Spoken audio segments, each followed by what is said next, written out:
President, you were just coming off of one of the most consequential weeks anybody has ever seen, from striking Iran to going to NATO, to announcing 2 deals, and then the Supreme Court victory. Have you been able to digest what has occurred in the last 7 days? Not really. It was a pretty wild period of time, and I really think in 6 months we've taken the country and turned it around.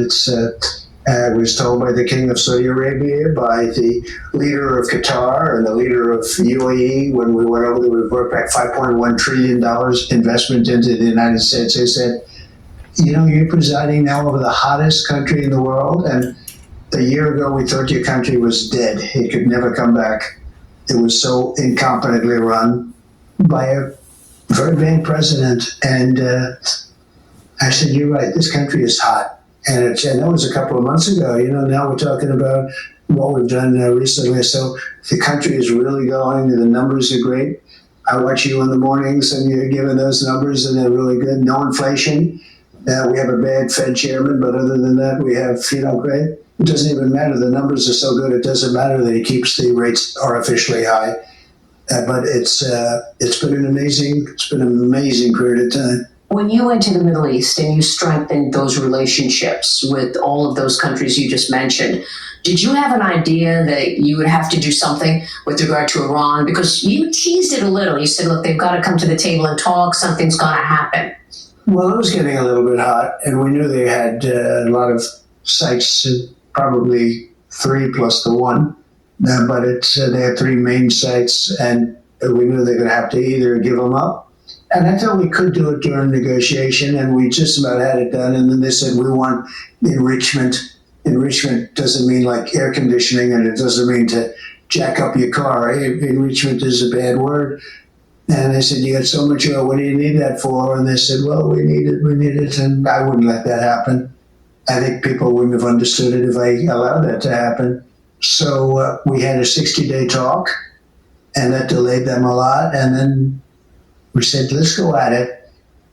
And it just worked out. And we wanted to work out also for Iran. They were beaten up. And so was Israel, in all fairness. They were both very tight. We call it the 12-day war. That was an intensive war. But the thing that I wanted to do, and I've said it on your show, if you look back 30 years ago or 25 years, we've been doing your show a long time, and nobody like you. But you look back at the early interviews, I would say, Iran cannot have a nuclear weapon. They've wanted this for years, and they were weeks away from getting it. And those pilots went in there with those beautiful planes and the most sophisticated bombs anywhere in the world. Think of it, they can go 30 stories deep into granite. Who would think it's even possible? And they did obliterate it, it turned out. Then we had to suffer the fake news, with the fake news in CNN, and the New York Times was saying, well, maybe it wasn't as good as Trump said. Maybe it wasn't totally obliterated, but it was destroyed, but not just horrible. And I could see it happening. And they tried to build that into a story. And then it turned out, no, it was obliterated like nobody's ever seen before. And that meant the end to their nuclear ambitions, at least for a period of time. And, a lot of people have said, well, do you think they're going to start again?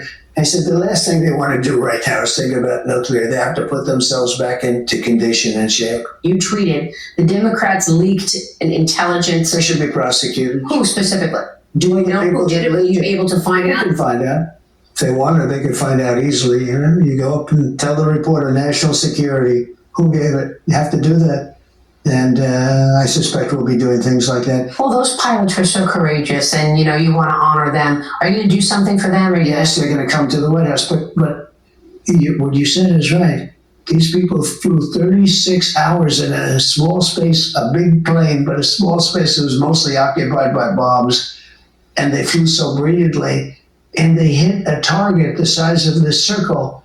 A little target, they say, half the size of a refrigerator door, from 50,000 feet up in the air, going at a rapid speed, because they're going very fast when they're over a pretty rough territory. And they hit it every single time.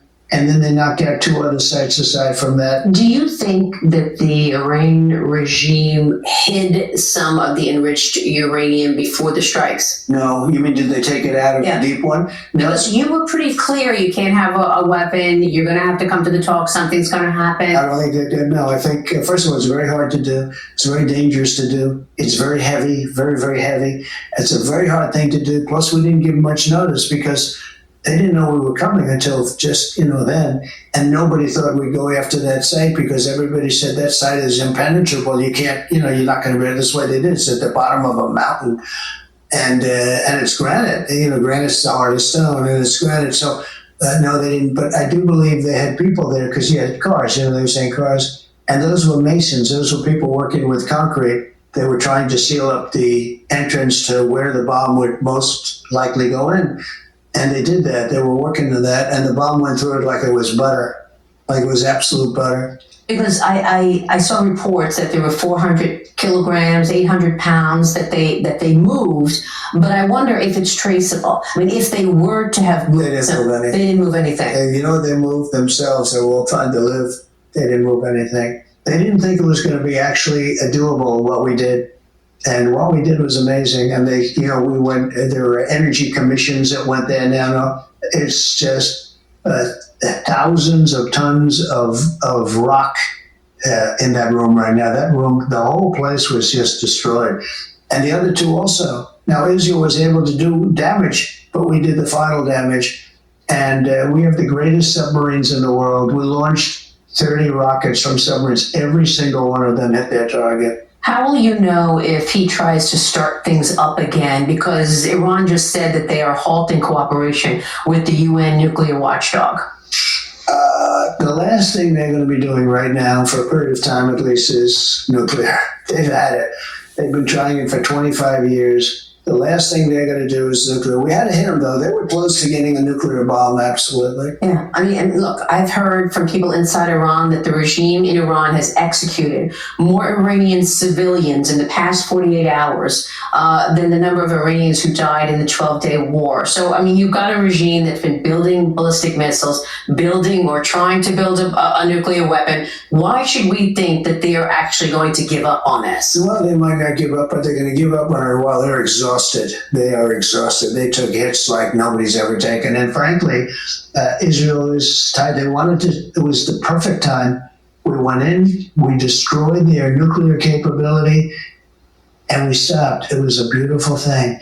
And they couldn't have gone on much further. And Israel was that was a very intense 12 days. Very, very intense. Has any other country suggested to you recently, as a result of this, that they want to join the Abraham Accords? Yes. So we have some really great countries in there right now, and I think we're going to start loading them up because Iran was the primary problem. I actually thought Iran would. I actually thought we had a period of time where I thought Iran would join the Abraham Accords along with everybody else, and frankly, they would have been better off than where they are right now. And what about the Abraham Accords? Would Syria enter? Well, I don't know, but I did take off the sanctions at the request of some of the other countries in the area that are friends of ours. I took off the sanctions on Syria to give them a chance at, the sanctions are biting. They're very strong. And we have sanctions on Iran, too. And, you take them off when, I sort of gave the expression today, you get more sometimes with honey than you do with vinegar. But you waived the sanctions on the oil with regard to China. So you're allowing China to still buy the oil from Iran. No, I didn't say that. We have the sanctions on. And if they do a job and if they can be peaceful and if they can show us they're not going to do any more harm, I would take the sanctions off. And the sanctions would make a big difference, as you know. When I was, we had a great success in the first term. We had the greatest economy in the history of our country. By the way, it's going to be absolutely, this is better. This is going to be, I think, even much better. But we had the greatest economy in history. And we use sanctions. You use them very carefully. Sanctions cost us a lot of money. It's not just, gee, we're going to put sanctions on. When you do sanctions, it costs a lot of money. But I would, one of the things I was thinking about doing, you start waiving them for countries like, if they behave themselves like Iran, where they can sell oil and they can do the things that you want to be able to do. The sanctions are very powerful, and it makes it difficult. I'm not looking to make it difficult. I want them to have a good life, but they were trying to develop a bomb. And the reason you try and develop a bomb like that is to use it. But I want to get your take on China, really, because you've announced an agreement with the Chinese Communist Party, where China will export the rare earth minerals. Yeah. What does that mean in terms of this upcoming tariff structure? You've got a pause in terms of the more steep tariffs that ends August 12th. Are you going to extend that? Are you going to keep that in place or go back to a higher tariff on China? China's going to be paying a lot of tariffs. But we have a big deficit. They understand that. I have a great relationship with President Xi. We have to do something about the deficit because we have a big trade deficit with China. Biden let it get up to $1 trillion. Think of it, $1 trillion deficit with one country. He let them just take them over the coals. We're not going to do that. But we're doing a rare earth deal, but we're also doing, remember, we have all of the airplane parts. They can't fly their airplanes without us. So we had, some cards also. But it should have never gotten that way because we should have been doing they call it magnets, it's rare earth, but they call it magnets, a specific type. And they're making those magnets for us right now, and things are well. And we have a deal with China. It's a good deal, I think, hopefully for everybody. We had a deal with China where it was 145% tariffs. And I will tell you, everything stopped in China. I saw that. Everything stopped. And we did China a favor, but we're getting along well with China. I think getting along well with China is a very good thing, but they are paying substantial tariffs. Well, I noticed that because it seems like you go so far with China, but you don't sort of use the leverage that you can use. I mean, look. If I ever had to use it, I'd use it, but when there's no reason to use it, that's good too. Well, we did just arrest 3 or 4 Chinese nationals who tried to bring a pathogen into the country that gets people sick and destroys food supply. We've got hacking. You don't know where that came from, though. I mean, did that come from the country, or is that 3 wackos that happened to carry something? You just don't. Well, there was one that he signed that he would be, one of them signed a paper saying that he would value Mao Zedong's value system. So there was that. And then they hack into our telecom system. They've been stealing intellectual property, fentanyl, COVID, all of this stuff. So how do you negotiate with, obviously, a bad actor and trust them on economics? You don't think we do that to them? We do. So we do a lot of things. That's the way the world works? It's the way the world works. It's a nasty world. And then you just do a trade deal? We do. Well, we made a lot of money with this trade deal. I do a trade deal if it works. We made a lot of money with the trade deal. You think that China's going to stop bullying companies to give them information in terms of in exchange for getting those rare earth minerals now? The companies shouldn't put themselves in that position. They really shouldn't. Now, I will say this: China right now needs those companies much more than they needed them 2 years ago. 2 years ago, China could do that. Today, they can't because they need those companies. They need Apple. They need all of, Apple's spending $600 billion, $700 billion in the United States building plants. They were never going to do that. Think of it, $700 billion. But a lot of the companies that are in China are now relocating back to the United States. So yeah, China's going to treat them much better as they need them. They didn't need them under Biden because they were ripping us off left and right. They need them under Trump. You just had a big success at NATO, getting the members to agree to spend more on defense. Is there anything you could do to get Congress to codify this? To get their governments to codify it? You can. What you do, the best insurance is if they don't do it, you leave. You don't do business with them anymore. You don't do business. You have to have a certain trust, but you can also say trust but verify. But we're making unbelievable business. There is litigation around the legality of those tariffs. Are you going to be able to get more trade deals done before you hear from the International Court of Appeals in August? Sure, but we won the litigation and we had the delay and we had some radical left judge and then we had it overturned. And we're doing well in all of our litigation. We're doing well on the tariff litigation. Look, if some judge said we can't do tariffs, we would fall prey to the rest of the world who would do tariffs and are doing tariffs on us. If we couldn't fight them back with tariffs, this country would be in terrible shape. We would be like this innocent lamb being led to slaughter. So, no, we're doing great on economics. We're doing great on tariffs. Tariffs is just a part of it. We're drilling like never before. That's how the oil got down low. The Supreme Court victory that you got today, Friday, do you think that could apply to the tariff litigation that's pending here in terms of the legality of your tariffs? Does that affect that at all? It could, but again, the tariff litigation, if you look at it, there are alternatives if we have to use them. They're not as good because they're not as direct. They're not as biting, but they're very good. So then you have alternatives. But we want to use this particular asset, this particular grouping. The words of this are so beautiful. They were meant for it. But what happens with the tariffs is that if a judge ruled against us, and this is part of how you win fairness. Fairness is also a part of the law.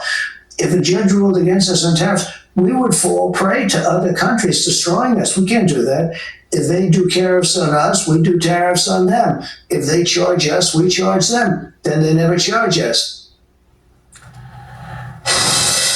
Coming up next, President Trump's agenda. And you have asked to have this on your desk by July 4th. Do you think you're going to get it in that timing? I don't know. I mean, I can't tell you that. I hate to say yes. I'd like to say yes, but the problem is if we're 2 days late or 5 days late, everybody says, oh, we had a tremendous failure. Whatever it is, as long as we have it, it's very important.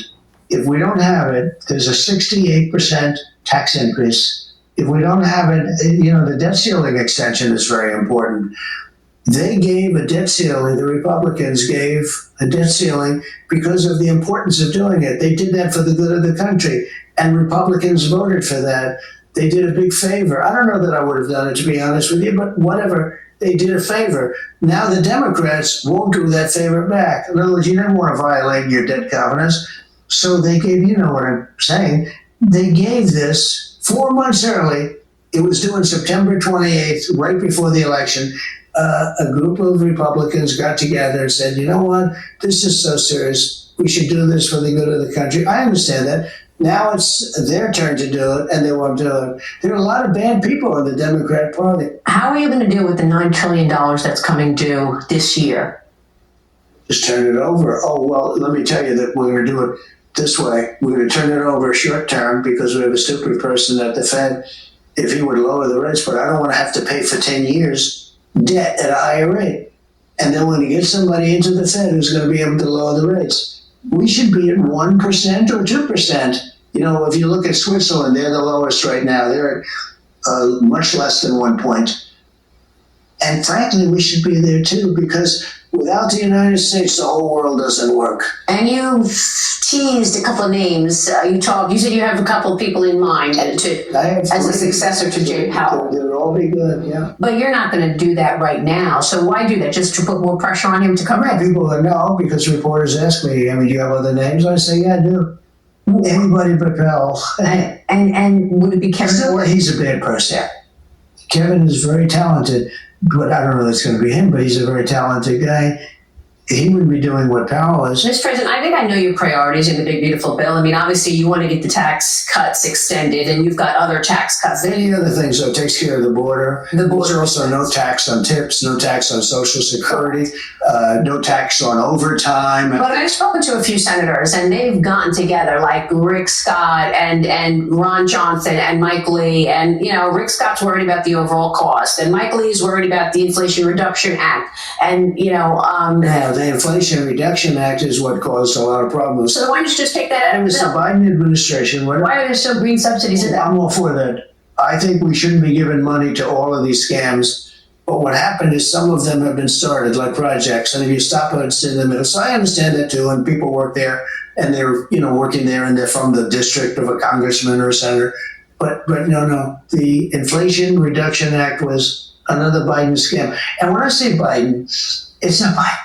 It was the lunatics that work around the, in the Oval Office, around the beautiful Resolute desk. It's not Biden, because I don't think Biden knew what was happening. I think that the Europen is one of the biggest scandals in the history of this country, because the person that operated the Autopen was the President of the United States, and I think that's going to be sought out, and we're going to find out what happened. Well, I believe it's this week, that's 1 year ago, which was the debate where his mental capacity was exposed to so many people who didn't know it. Many of us saw it, obviously, in advance, and now James Comer at the Oversight Committee wants lots of people to come in. Who would you like to see come in and testify on that?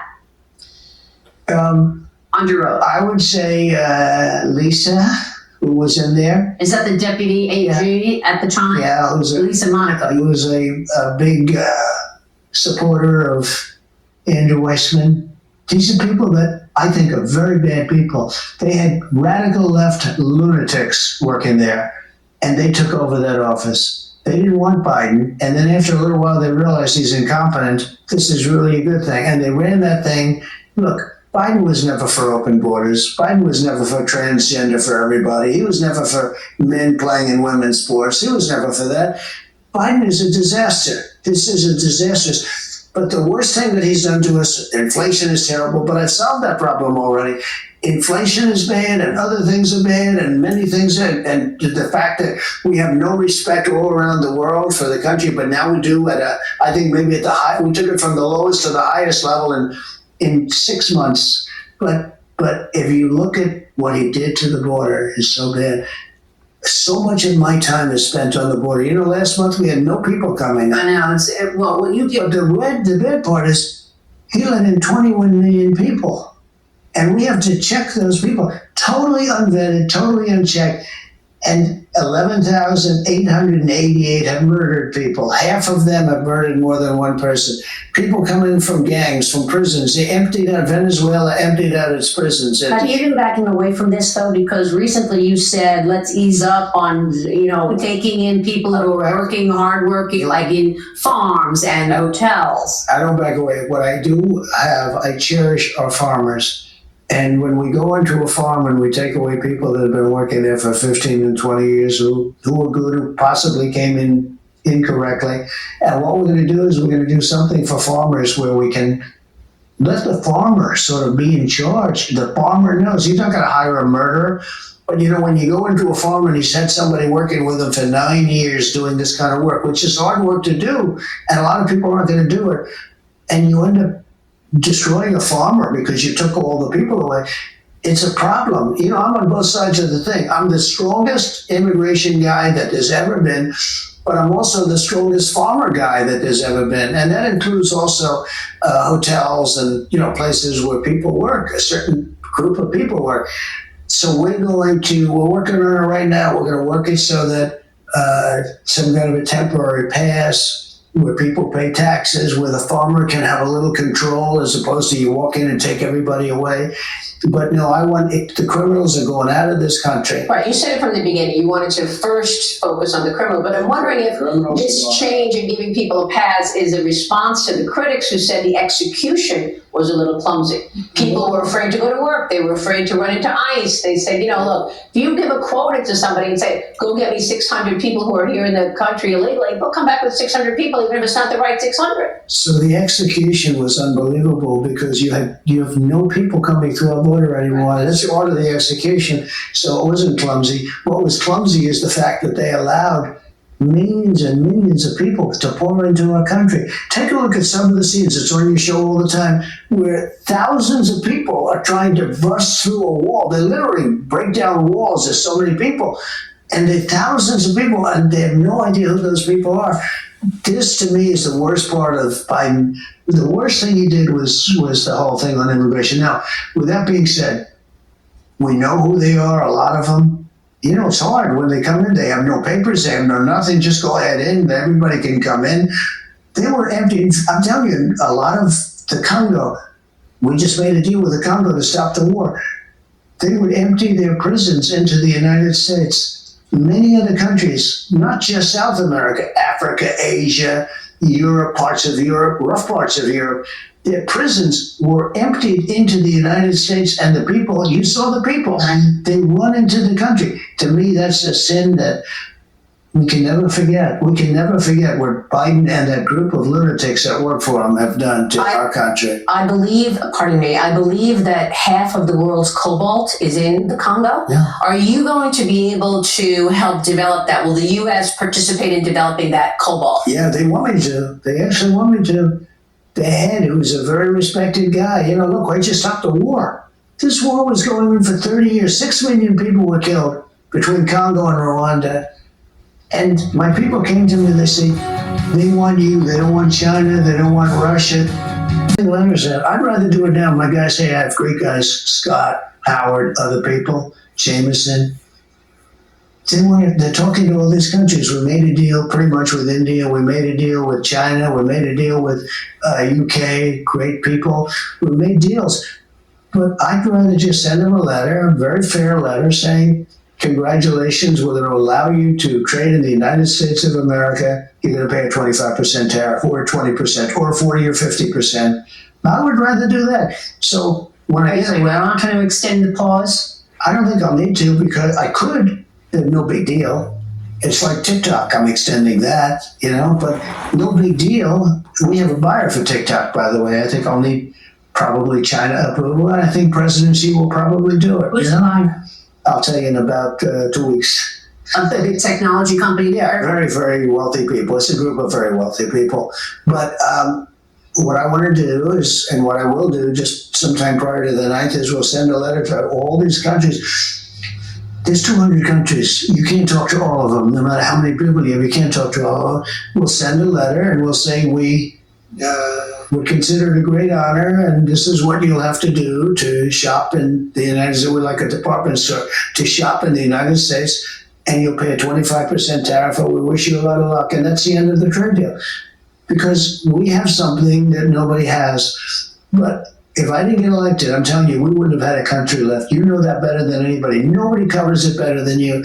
If I didn't turn this thing around, this big ship around, we turned it around just like those ships coming out of China. They were coming and loaded, and in the middle of the ocean, they were forced to go back because at 145% tariff, Walmart, nobody wanted their product. And that caused a big problem for China.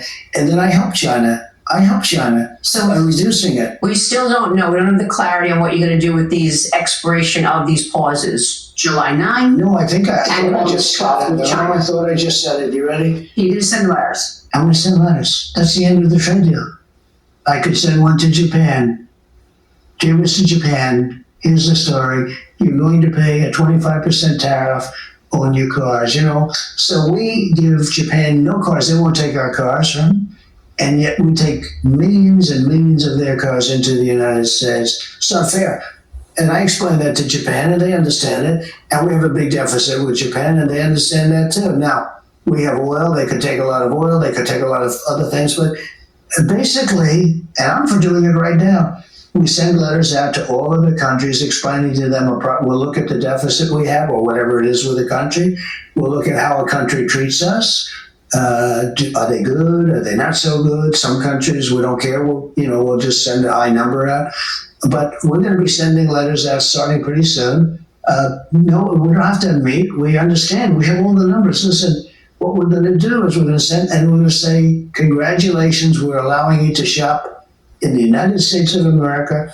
You're going to pay a 25% tariff or a 35% or 50% or 10%. I'll tell you what the U.S. automakers are worried about. They don't want Japan and Korea to have a lower tariff if you do a deal with them than the U.S. automakers are paying. Well, the U.S. automakers are going to be so busy selling cars in the U.S., they're not going to even have to worry about it, but that won't happen.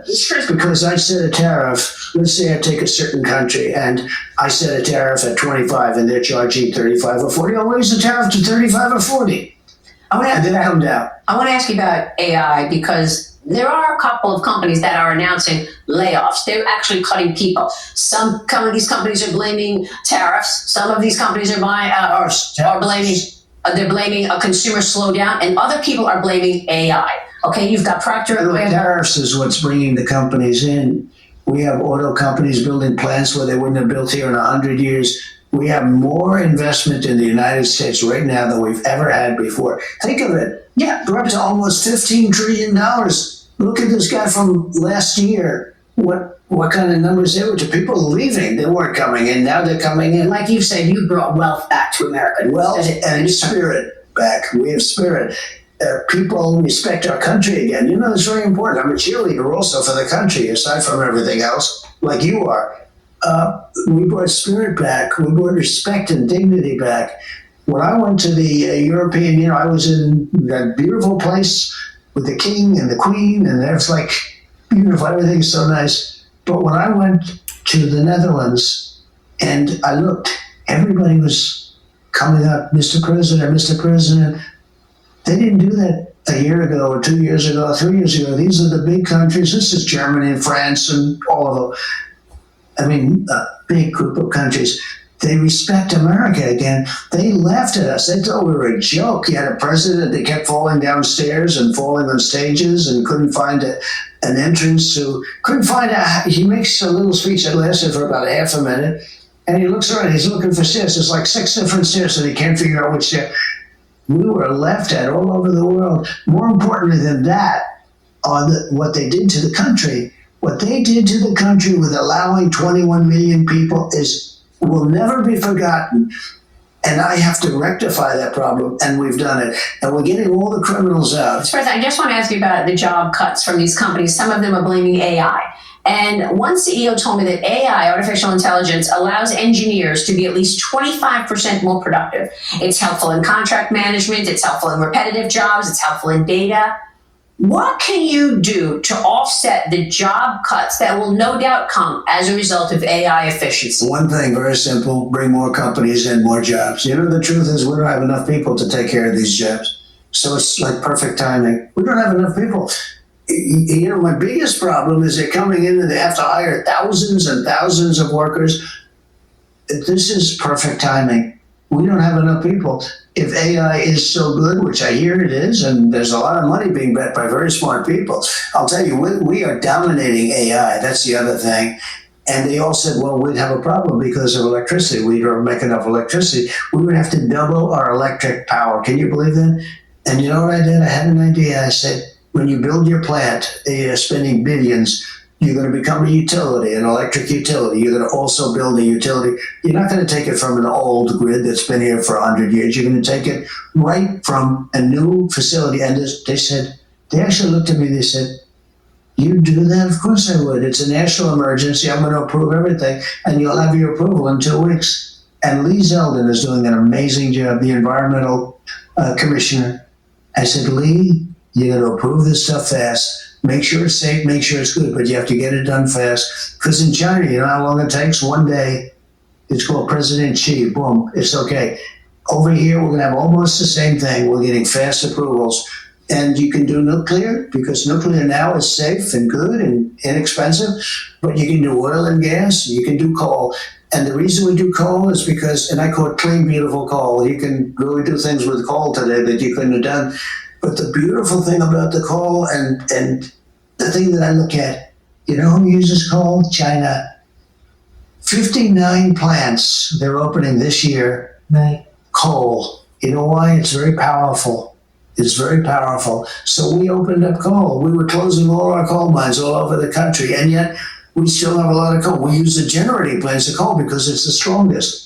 And we're doing coal. So we have everything, every form. I don't want windmills destroying our place. I don't want, these solar things where they go for miles and they cover up a half a mountain that are ugly as hell. And by the way, the panels are all made, and the windmills, they're all made in China. Okay?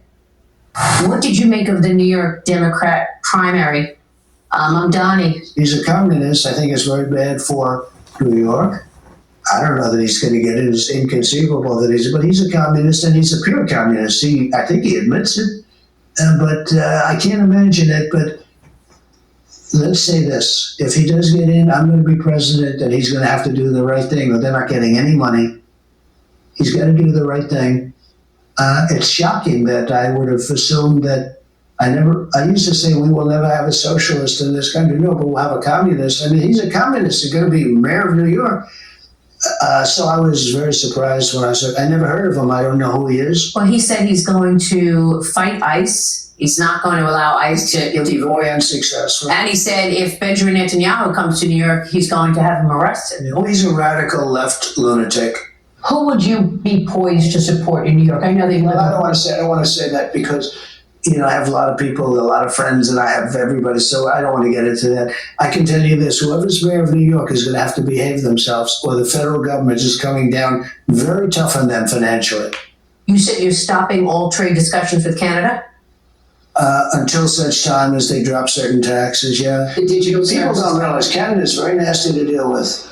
They've charged our farmers up to 400%, almost 400%, on certain products and certain, things. Well, farmers want to send it, they have to pay 200, 300, 400%. People don't know that. Canada is a very tough country to deal with. I will say that. But And I love Canada. you have USMCA in place. I know, but You'll have to do it. USMCA is no good if they cheat. What does that mean? Well, there's been things going on that we don't like, and things going on where they took advantage. And hopefully, we'll be fine with Canada. I love Canada.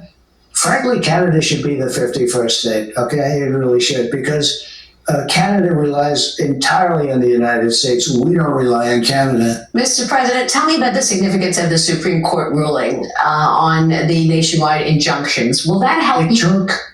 It took the court system out of the presidency to a large extent. The courts were almost like being the president, and you can't have it. It was such a big decision. This is one of the biggest decisions where you would have a local federal judge who was radical left determining the policy for the whole nation, and now they can't do that anymore. They can go locally, but they can't go all over.